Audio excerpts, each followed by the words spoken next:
নমস্কার দর্শক বন্ধুরা, মৃত্যুঞ্জয়ের অমৃত বচন অনুষ্ঠানে সবাইকে আবার একবার স্বাগত।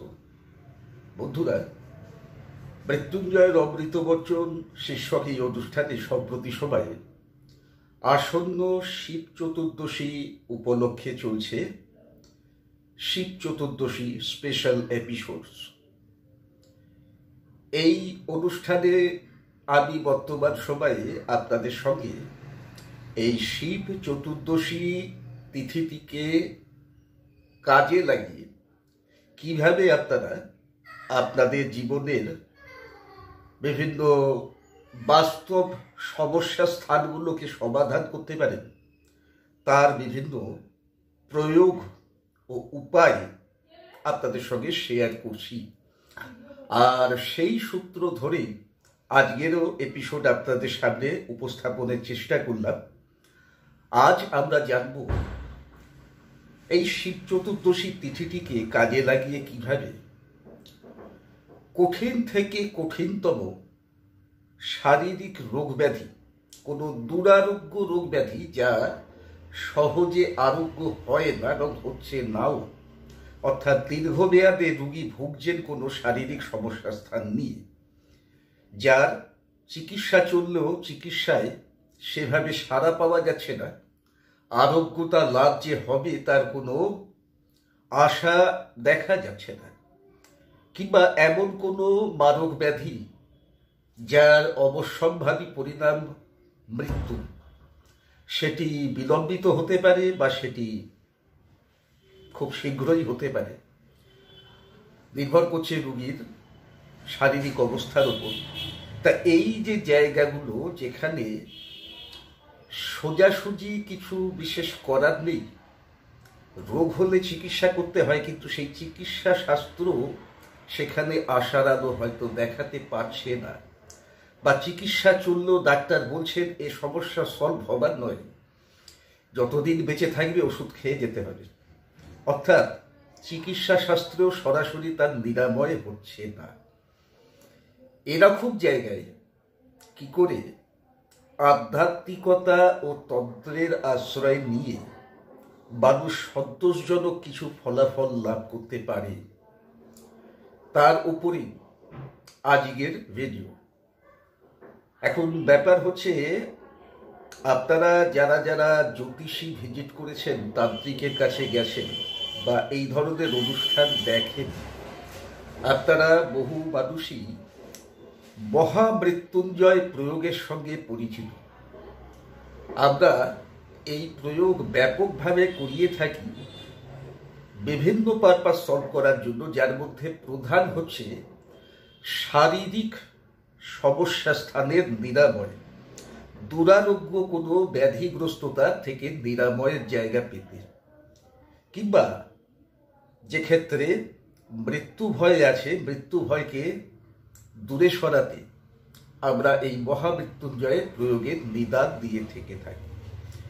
অবশ্য মহামৃত্যুঞ্জয় প্রয়োগকে আমরা জ্যোতিষীরা আরও বহুমুখীভাবে ব্যবহার করে থাকি, সে প্রসঙ্গ অন্যদিন উত্থাপন করা যাবে। আজ আমি মূলত শরীর স্বাস্থ্যগত দিকটা নিয়েই কথা বলবো। কিন্তু প্রশ্ন হচ্ছে, আপনাদের মনে এই প্রশ্ন কি কখনো জাগেনি, কেন মহামৃত্যুঞ্জয় প্রয়োগী? কেন মহামৃত্যুঞ্জয় প্রয়োগে মানুষের রোগাত মুক্তি এবং পুনরুজ্জীবন সম্ভব? এটা বুঝতে গেলে এর সঙ্গে জড়িত পৌরাণিক আখ্যান আমাদের জানতে হবে। আমি সংক্ষেপে জায়গাটা আপনাদের সঙ্গে শেয়ার করার চেষ্টা করছি, একটু মন দিয়ে শুনুন, তাহলেই বুঝে যাবেন কি এর মাহাত্ম্য। যখন সমুদ্র মন্থনের ফলে অমৃত উঠেছিল, আমরা সবাই জানি এই অমৃতের অংশ গিয়েছিল দেবতাদের ভাগে। অসুরেরা সমপরিমাণ শ্রম দিয়েও হয়তো দেবতাদের থেকেও তারা বেশি শ্রম দিয়েছিল, আর তাদের সেই জন্যই তো নোমা হয়েছিল। তাদের শ্রমটা কাজে লাগিয়ে সমুদ্র মন্থনের মতো এত বড় একটা কার্য যাতে সমাধা হয়ে যায়।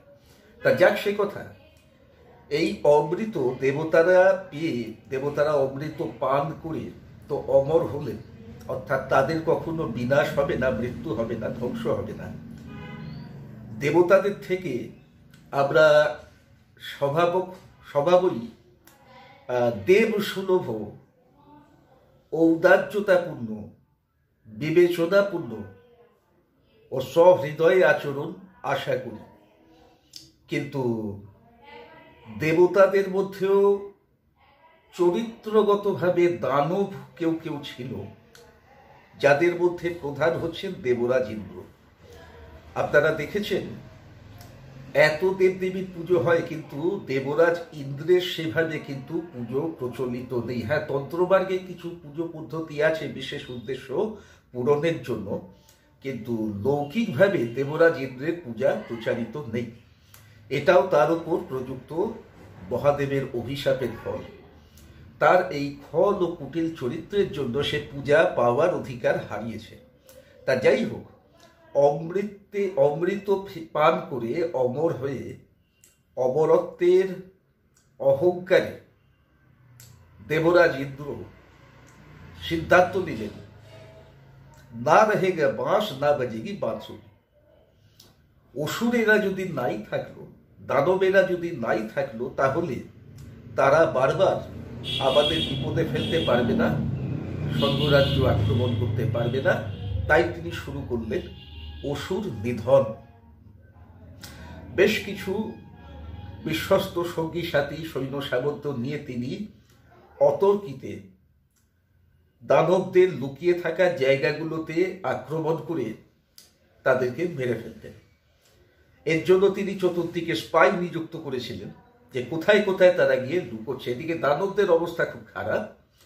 দানবদের গুরু, দৈত্যগুরু শুক্রাচার্য, যাকে আমরা দানব কুলের পিতা বলেও জানি, অর্থাৎ সকল অসুর তার সন্তান, তিনি কিছু বিশ্বস্ত অনুচরকে নিয়ে লুকিয়ে বেড়াচ্ছেন পাতাল লোকে বিভিন্ন স্থানে। কিন্তু তার পিছনেও দেবরাজ ইন্দ্র পড়ে আছেন। তা এইভাবেই একদিন দেবরাজ ইন্দ্র তার গোপন আস্তানার খবর পেয়ে রাতের অন্ধকারে লুকিয়ে হামলা করেন, এবং সেই আক্রমণে অসুরেরা অবশিষ্ট যে কজন বেঁচে ছিল প্রায় সবাই মারা পড়ে। একজন দুজন দৈত্যগুরু শুক্রাচার্যর সঙ্গে পালিয়ে প্রাণে বাঁচেন। আমরা জানি শুক্রাচার্য কিন্তু অমৃত পান করেছিলেন। গ্রহরাজ শনি তাকে সেই সুযোগ করে দিয়েছিলেন, যার ফলে শুক্রাচার্য অমর ছিলেন। কিন্তু কোন পিতাই নিজের চোখের সামনে নিজেদের সন্তানদের মৃত দেখতে চায়? তাই তার এই অমরত্ব তার কাছে কিছু প্রাপ্তির জায়গা ছিল না, অভিশাপের জায়গা ছিল। চোখের সামনে নিজের সন্তানদের মারা যেতে দেখছিলেন, প্রচন্ড মনোকষ্টে ভুগছিলেন। তো শেষমেশ তিনি মহাদেবের তপস্যা শুরু করেন। শুক্রাচার্য ছিলেন দেবাদিদেবের পরম ভক্ত। তিনি খুব কঠিন তপস্যা শুরু করেন। মহাদেবের উদ্দেশ্য, তাকেও লাভ করতে হবে অমৃত, তাকেও রক্ষা করতে হবে তার অসুর সন্তানদের। অবশেষে দৈত্যগুরুর তপস্যায় সন্তুষ্ট হয়ে মহাদেব তাকে দেখা দেন এবং মনোবাঞ্ছা জানতে চান। অবশ্য তিনি তো অন্তর্যামী, তিনি সবই জানেন, জেনেই এসেছেন। তাও একটা প্রথাগত ব্যাপার। তো দৈত্যগুরু বললেন, প্রভু, আপনার কাছে তো কোনো কিছু অজ্ঞাত নয়, আপনি সবই জানেন। আমি যেভাবে হোক, যে কোনো মূল্যে হোক, বিকল্প অমৃত পেতে চাই। তা মহাদেব তখন বললেন, দেখো বাপু, অমৃত তো হচ্ছে এক এবং অদ্বিতীয়। তা একটিই ছিল গোটা বিশ্ব ব্রহ্মাণ্ডে, যা দেবতারা ভোগ করে ফেলেছে। এখন কোনো বিকল্প অমৃত সন্ধান তো পাওয়া সম্ভব নয়। যদি বিকল্প সূর্য খোঁজো, বিকল্প চাঁদ খোঁজো, তা যেমন পাওয়া যায় না, তেমন বিকল্প অমৃতও পাওয়া যায় না। তুমি বাবা অন্য কিছু ভাবো, অন্য কিছু বলো। কিন্তু শুক্রাচার্য অনর, তিনিও ছাড়বেন না, তাহলে তো তার তপস্যা ব্যর্থ হয়ে যায়। তিনি বললেন, আমি কিছু জানতে চাই না প্রভু, আমার সন্তানদের আমি আবার ফিরে পেতে চাই, আবার তার উপায় করে দিন। শুনে দেবাদিদেব বললেন, এই হচ্ছে কথা, এই আসল কথা, এবার ঠিক বলেছ। ঠিক আছে, অমৃত তো তুমি পেতে পারো না, কিন্তু নাও, আমি তোমাকে কিছু দিচ্ছি। তা তিনি শুক্রাচার্যকে একটি কমণ্ডল উপহার দিলেন এবং তাকে প্রদান করলেন এই মহামৃত্যুঞ্জয় মহামন্ত্র। কি করতে হতো তাকে? এই মন্ত্র পাঠ করে হাতে কমণ্ডল থেকে জল নিয়ে তাকে ফু দিয়ে অভিমন্ত্রিত করে সেই জল মৃত ওষুধদের ওপর ছড়িয়ে দিতে হতো, তাতে তারা জীবিত হয়ে যেত। এই রকমই ছিল পৌরাণিক আখ্যানের বর্ণনা। কিন্তু এতখানি শোনার পর যদি কেউ বোকার মতো প্রশ্ন করেন বা তর্ক করেন যে তাহলে এই মন্ত্র পাঠ করে জল আমি যে কোনো ডেড বডির ওপর ছড়িয়ে দিলে সে বেঁচে যাবে, তার কোনো প্রশ্নের উত্তর আমার কাছে নেই। দেখুন, সরাসরি আমি না বলতে পারি না, না এই জন্য বলতে পারি না যেহেতু এটা শাস্ত্রের বচন, তাহলে শাস্ত্রকে আমায় অস্বীকার করতে হয়। কিন্তু আবার আমি হ্যাঁও এই জন্য বলতে পারি না, আমিও রক্ত মাংসের মানুষ এবং আমি জানি বিনাশই হচ্ছে সৃষ্টির ধর্ম। অর্থাৎ পৃথিবীতে যা কিছু সৃষ্টি হয়েছে তার বিনাশও আছে।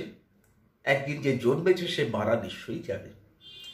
তাই মরা বেঁচে ওঠা এটা কোনো স্বাভাবিক ঘটনা নয়, বা এমনটা ঘটা এটা কাল্পনিক। কিছু কিছু ঘটনা আছে নানান ধর্মগ্রন্থে, পুরাণে, কিন্তু বাস্তব জীবনে এরকম ঘটনা তো আমাদের সামনে নেই। তা যাই হোক, আমি এটাই বোঝাতে চাই, এই মহামৃত্যুঞ্জয় মন্ত্র আসলে মানুষের মৃত্যুকে জয় করা। মৃত্যুকে জয় করার অর্থ মৃত্যুর কারণ কি কি। শারীরিক সমস্যা সব থেকে বড় কারণ। বার্ধক্যজনিত কারণে মানুষ যখন মারা যায় তাও কিন্তু শারীরিক সমস্যার দরুনই মারা যায়। এছাড়া রয়েছে অকস্মাৎ মৃত্যু, দুর্ঘটনাজনিত মৃত্যু। তো যে যে নেগেটিভ প্রভাবের কারণে মানুষের এইরূপ সংযোগ স্থাপিত হয় যেখানে তার জীবন নাশের সম্ভাবনা হচ্ছে, মহামৃত্যুঞ্জয় মহামন্ত্র সেই সম্ভাবনা স্থানকে বিনাশ করতে সাহায্য করে, যার আমরা সুফল মানুষের রোগ মুক্তি হওয়া, মৃত্যুপথযাত্রী মানুষ চিকিৎসায় সাড়া দিয়ে জীবনের পথে ফিরে আসা, বা যার মৃত্যু ভয়জনিত ফাঁড়া আছে সেই সময় নির্বিঘ্নে পার হয়ে যাওয়া কোনো ক্ষয়ক্ষতি ছাড়া, এইরূপ নানান ঘটনাক্রমের মাধ্যমে উপলব্ধি করতে পারি, প্রত্যক্ষ করতে পারি। আজ আমি এই চমৎকারী মহামৃত্যুঞ্জয় মন্ত্রেরই একটি প্রয়োগ বিধি আপনাদের সঙ্গে শেয়ার করব। যাদের প্রয়োজন আছে, যারা এই ধরনের শারীরিক সমস্যায় ভুগছেন, হয়তো দীর্ঘকাল ধরে ভুগছেন, চিকিৎসা চলছে কিন্তু লাভ হচ্ছে না, বা ডাক্তার জবাব দিয়ে দিয়েছে কোনো লাভ নেই, সময়ের অপেক্ষা, তারা একবার ট্রাই করে দেখুন। অবশ্যই আমি বলবো, কারণ তাতে ক্ষতি তো কিছু নেই, হয়তো আপনি কিছু পাবেন না। আমি যুক্তি তর্কের খাতিরে মেনে নিলাম আপনি হয়তো কিচ্ছু পাবেন না, আপনার এই প্রচেষ্টা হয়তো ব্যর্থই হবে, কিন্তু তাতে ক্ষতি কি হবে? কিছু হারাবেনও না তো। এমন তো কিছু নয় যে এর দরুন আপনার কোনো ক্ষতি সাধিত হয়ে যাবে, বিশাল কোনো আর্থিক ব্যয় আপনাকে বহন করতে হবে।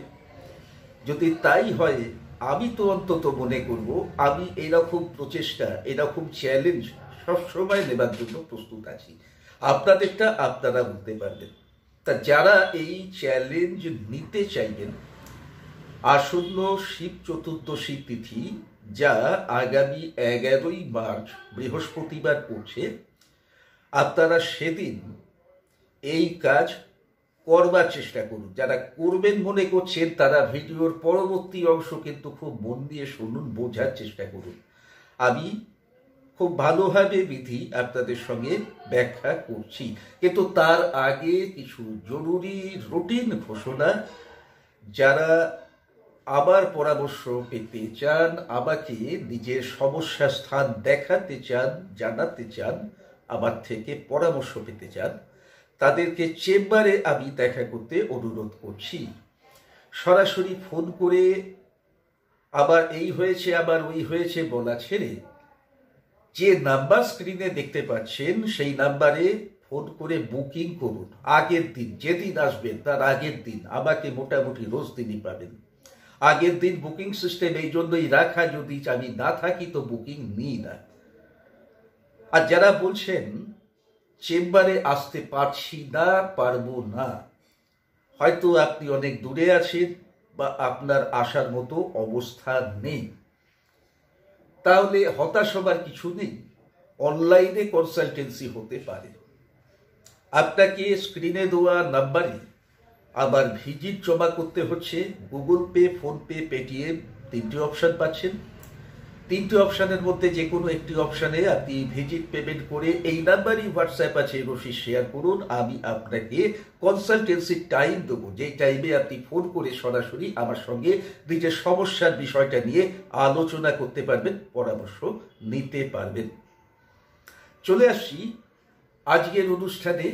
শিব চতুর্দশী দিন কিভাবে মহামৃত্যুঞ্জয় প্রয়োগ করে আপনারা শারীরিক সমস্যা স্থান বা মৃত্যু ভয়জনিত স্থানকে আপনারা নিরাময় করতে পারবেন। তো প্রথমেই বলি, প্রয়োগ যার প্রয়োজন সেই মানুষ নিজেও করতে পারেন, অথবা তিনি যদি করতে অপারগ হন, যেহেতু খারাপ থেকে খারাপ শারীরিক অবস্থাতে এটা করা হয়ে থাকে, তাই তিনি যদি বিছানায় শয্যাশায়ী হয়ে থেকে থাকেন তাহলে তো তার পক্ষে করা সম্ভব নয়। তা সেক্ষেত্রে তার পক্ষে অন্য কেউ, যিনি তার পরিবারের কেউ হলে সব থেকে ভালো, বন্ধুস্থানীয় কেউ করতে পারেন, যে কোনো ব্যক্তি করতে পারেন। তবে যদি পরিবারের মানুষ হন, নিজের আপনজন হন, তো সেক্ষেত্রে এটা খুব ফলপ্রসূ হবে। কি করতে হবে? তা এটার জন্য প্রথমেই তাকে সেই শিব চতুর্দশী ব্রতটা পালন করতে হবে সম্পূর্ণ যথাযথভাবে নিষ্ঠা করে। আমি ব্রতের বিষয়ে ডিটেলস বর্ণনা দিয়ে ভিডিও দীর্ঘায়িত করতে চাই না। এই শিব চতুর্দশী ব্রত সম্পর্কে সবাই কম বেশি জানেন। আবার আরও ভিডিও আছে, পারলে দেখে নিন, সেখানেও এর উল্লেখ পাবেন। শিব চতুর্দশীর দিন সারা রাত্রি জাগরণের ব্যাপার থাকে। 4 প্রহর যাবৎ 4 বার বাবার পূজা করা হয়ে থাকে। তা এই কাজটা তাকে ঠিকঠাক মতো করতে হবে। যদি রোগী নিজে করে তো রোগীকে করতে হবে। এটা করতে গেলে উপবাসী থাকতে হয়, কিন্তু উপবাসী থাকা যদি সম্ভব না হয় তাহলে মোটামুটি হালকা কিছু আহার্য নিয়ে, যা ঠাকুর মশাইরা নিদান দিয়ে থাকেন, কনসাল্ট করে দিন। আপনি তো কোনো পুরোহিতের সান্নিধ্যে কাজ করবেন, সেই পুরোহিতের সঙ্গে আপনি কনসাল্ট করে কাজ করবেন। আগের দিনটা নিরামিষ ভোজন বাঞ্ছন। এবারে আসছি এই প্রয়োগে যেতে গেলে কি করতে হবে। না, এই প্রয়োগে যেতে গেলে একটা মহামৃত্যুঞ্জয় হোম করতে হবে। দৈত্যগুরু শুক্রাচার্য কৃত মহামৃত্যুঞ্জয়।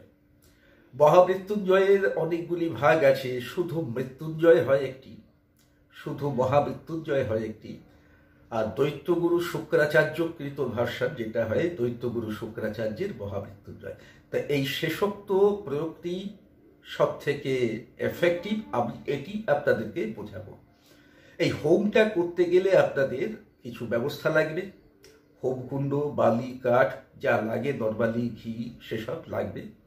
আর হোমে আহুতি করার জন্য আপনাদের প্রয়োজন এক্ষেত্রে 108টি বাছাই করা বেলপাতা, যেন প্রত্যেকটি সম্পূর্ণ হয়, নিখুঁত হয়, দাগছোপবিহীন হয়, তাজা হয়। 108টি বেলপাতা লাগবে। লাল মার্কার পেন লাগবে। এছাড়া ঘি লাগবে, মধু লাগবে, চিনি লাগবে, কালো তিল, সিদ্ধি, কর্পূর, শ্বেত চন্দন। এই সমস্ত দ্রব্যগুলো আপনাদের প্রয়োজন হবে। 12 ঘন্টা যাবৎ ব্রতের পূজা চলে, 4 প্রহর একবার, অর্থাৎ মাঝে বেশ লম্বা গ্যাপ পড়ছে। প্রথম 2 প্রহর অতিবাহিত হয়ে যাবার পরে এই কাজ করা ভালো। তৃতীয় এবং চতুর্থ প্রহরের মধ্যে এই বেলপাতাগুলোতে প্রত্যেকটিতে লাল মার্কার পেন দিয়ে আমি ছবিতে যেভাবে দেখিয়ে দিচ্ছি সেইভাবে ওম নমঃ শিবায় পঞ্চাক্ষরী এই শিব মন্ত্র, মহামন্ত্র পরিষ্কার করে গোটা গোটা করে লিখতে হবে। ওম নমঃ শিবায়, যেভাবে ছবিতে আপনারা দেখছেন প্রতি কটা পাতায় কিন্তু লিখতে হবে, কিছু বাদ যাবে না। অতঃপর হোমের আয়োজন করে একটি পাত্রে ঘি, মধু, চিনি অনুপাত হবে যতটা ঘি তার অর্ধেক মধু, তার অর্ধেক চিনি। পরিমাণটা আপনাদের বুঝে শুনে নির্ধারণ করতে হবে। তাও আমি একটা মোটামুটি পরিমাণ উল্লেখ করে দিচ্ছি। 200 গ্রাম ঘি হলে 100 গ্রাম মধু, 50 গ্রাম চিনি। এবার আপনার কতটা লাগবে বুঝে শুনে আপনাকে পরিমাণ স্থির করতে হবে। এক জায়গায় মিশিয়ে গালিয়ে নিতে হবে, তরল করে নিতে হবে। আর একটি বড় পাত্রে এই 108টি মন্ত্র লেখা বেলপাতা রেখে তার উপর একটু একটু করে কালো তিল, সিদ্ধি, কর্পূর, শ্বেত চন্দন ছড়িয়ে দিয়ে ওই তরল মিশ্রণ অর্থাৎ ঘি, মধু, চিনি, একে প্রসঙ্গত বলে দিই ত্রিমধু বলা হয়। ত্রিমধু, এই ত্রিমধু কিছুটা উপর থেকে বেলপাতার উপর দিয়ে, খুব বেশি নয়, মাখাবার জন্য যতটা প্রয়োজন হয়, খুব ভালো করে ওই দ্রব্যগুলো যাতে বেলপাতার সঙ্গে ভালোভাবে মিশে যায়। অতএব একটু বড় দেখে পাত্র নিয়ে তার মধ্যে বেলপাতা মাখানোর কাজ করাটাই ভালো। এবার মহামৃত্যুঞ্জয়ে হোম শুরু যখন হবে, একবার করে যখন মন্ত্র বলা হবে, মন্ত্র হোমকারী নিজেও বলতে পারেন বা কেউ যদি সাহায্য করেন তিনি মন্ত্র পাঠ করতে পারেন, এবং হোম যিনি করছেন তিনি শুনে শুনেও আহুতি করতে পারেন, তাতেও চলবে। তো রোগীর মাথা থেকে পা পর্যন্ত ঘুরে আবার মাথায় অ্যান্টি ক্লকওয়াইজ বাঁদিক দিয়ে ঘুরে ডান দিকে এই বেলপাতাগুলো মন্ত্র চলাকালীন বোলাতে হবে।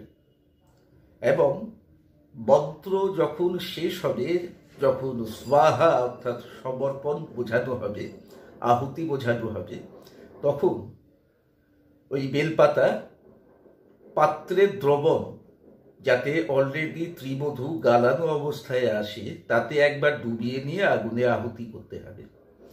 এইভাবে 108টা বেলপাতা 108 বার আহুতি প্রদান করতে হবে মন্ত্রের সঙ্গে সঙ্গে। বলাই বাহুল্য 108 বার এই মন্ত্র হবে। এইভাবে মহামৃত্যুঞ্জয়ে হোম সমাপন হবে। এরপর ব্রতের পালন করা আবশ্যক। পালন করতে গেলে একজন ব্রাহ্মণ, একজন ভিক্ষুক এবং একটি পশুকে কিছু আহার্য দান করতে হবে। ব্রাহ্মণকে, ভিক্ষুককে কিছু দক্ষিণা দান করতে হবে। এবারে এতখানি শোনার পর অনেকে অনেক কিছু ভাববেন, অনেক কিছু মনে প্রশ্ন আসবে। তা আমি বলবো, যার যা প্রশ্ন আছে হোয়াটসঅ্যাপে রাখতে পারেন, অথবা যে নাম্বার দেওয়া হয়েছে সেই নাম্বারে ফোন করে রাত্রি 9টা থেকে 10টার মধ্যে জিজ্ঞেস করে নিতে পারেন। এ প্রসঙ্গে একটা জরুরি কথা বলা ভালো। এই মহামৃত্যুঞ্জয় প্রয়োগ যদি করেন তাহলে সেক্ষেত্রে একটি মহামৃত্যুঞ্জয় কবচও ধারণ করা প্রয়োজন আছে, এবং সেই কবচটি যদি ওই দিনই প্রস্তুত হয়, ওই অনুষ্ঠানে, পূজা যজ্ঞা অনুষ্ঠানে যদি প্রস্তুত হয় তো খুব ভালো। এটি ধারণ করতে পারলে আরো ভালো ফল পাওয়া যায়। যারা পুরোটা শুনে করবেন ভাবছেন তাদের বলবো করুন, মন খুলে করুন, ঈশ্বরের প্রতি পূর্ণ বিশ্বাস রেখে এবং নিজের প্রতি আত্মবিশ্বাস রেখে করার মতো কাজ করুন। মজা করার জন্য, নিছক টেস্ট করার জন্য কিছু কখনো করবেন না। যারা নিজেরা ভাবছেন করতে পারবেন না, তারা চাইলে আমার সঙ্গে যোগাযোগ করতে পারেন। শিব চতুর্দশীর দিন আবার তারাপীঠে পুজো অনুষ্ঠানে এর ব্যবস্থা থাকবে। আসলে সেদিন আবার আপনাদের সেবায় একটা বিশেষ অনুষ্ঠান আয়োজিত হবে। আমি যার উপর অলরেডি ভিডিও বানিয়ে ছেড়েওছি, আমি লিঙ্ক দিয়ে দেবো এই ভিডিও ডেসক্রিপশন বক্সে, দেখে নেবেন। সর্ব সমস্যা মুক্তি মহোৎসব। আসলে এই শিব চতুর্দশী দিনটা আমাদের কাছে অত্যন্ত ভাইটাল। অনেক কঠিন কঠিন সমস্যার সমাধান এই বিশেষ তিথি যোগে হয়ে যায়। অলৌকিক কিছু ঘটনা ঘটে যাবার জায়গা থাকে। তাই এর উপর আমাদের অগাধ ভক্তি বিশ্বাস এবং এর উপর ভিত্তি করে নানান রকম প্রয়োগও আছে। তা এই সর্বসমস্যা মুক্তি মহোৎসবের উদ্দেশ্যই হল দুস্থ ও আর্থিকভাবে অক্ষম মানুষকে নিতান্তই একটা টোকেন মূল্যে যে কোনো একটি সমস্যা স্থানের সুনির্দিষ্ট স্থায়ী প্রতিকার পাবার সুযোগ করে দেওয়া। যারা জ্যোতিষী দেখাতে পারেন কিন্তু প্রতিকার নেবার ক্ষমতা রাখেন না, মাত্র আর মাত্র ৩,০০০ টাকা ব্যয়ে যে কোনো একটি সমস্যার সমাধান তারা এই বিশেষ দিনে পেতে পারেন, প্রতিকার পেতে পারেন। সমাধান বলা ভুল হবে। এছাড়া আমার এই কর্ম অনুষ্ঠানে সেদিন শিব চতুর্দশী ব্রত পালনের ব্যবস্থা থাকবে। পার্থিব শিবলিঙ্গ মাটি দিয়ে নির্মাণ করে তার পুজো করা হবে এবং এখানে পূর্ণাঙ্গ দৈত্যগুরু শুক্রাচার্যের মহামৃত্যুঞ্জয় হোম সহ শিব সহস্রনাম হোম হবে ও আরও নানান হোমযজ্ঞ হবে। সর্বপ্রকার গ্রহদোষ শান্তির ব্যবস্থা করা হবে এবং কঠিন থেকে কঠিনতর তন্ত্রের অনুশীলন করা হবে। যারা এই সুযোগ নিতে চাইবেন বা আবার তত্ত্বাবধানে ব্রত উদযাপন করতে চাইবেন, তারা 7 তারিখের মধ্যে, আগামী 7ই মার্চের মধ্যে অনুরোধ করব, নিচে দেওয়া নাম্বারে বুকিং করে নিজের নাম নথিভুক্ত করুন। এরপরে ফোন করলে হয়তো আর সুযোগ দেওয়া সম্ভব হবে না। তো বন্ধুরা, আজকের অনুষ্ঠান এখানেই শেষ করব। ফিরে আসছি খুব শীঘ্রই নতুন অনুষ্ঠানে এই ধরনের কিছু টপিক সঙ্গে নিয়ে। যেতে যেতে আবারও একবার বলবো, যারা এরকম মানুষ আছেন, অর্থাৎ যাদের জন্য অনুষ্ঠানটা আমি আজ নিবেদন করলাম, শারীরিক সমস্যাগ্রস্ত, তারা চাইলে এই শিব চতুর্দশী যোগ কাজে লাগিয়ে নিজের সমস্যা স্থান নিরাময়ের একটা শেষ চেষ্টা করে দেখতে পারেন। এই যে বলেছিলাম যে ৩,০০০ টাকার একটি প্রতিকার সুনির্দিষ্ট। যেতে যেতে একটা আপনাদের ঘোষণা করে দিয়ে যাচ্ছি, মহামৃত্যুঞ্জয় কবচ আমি এই দিনে ৩,০০০ টাকার বিনিময়ে আমি তৈরি করে আপনাদের হাতে তুলে দেব।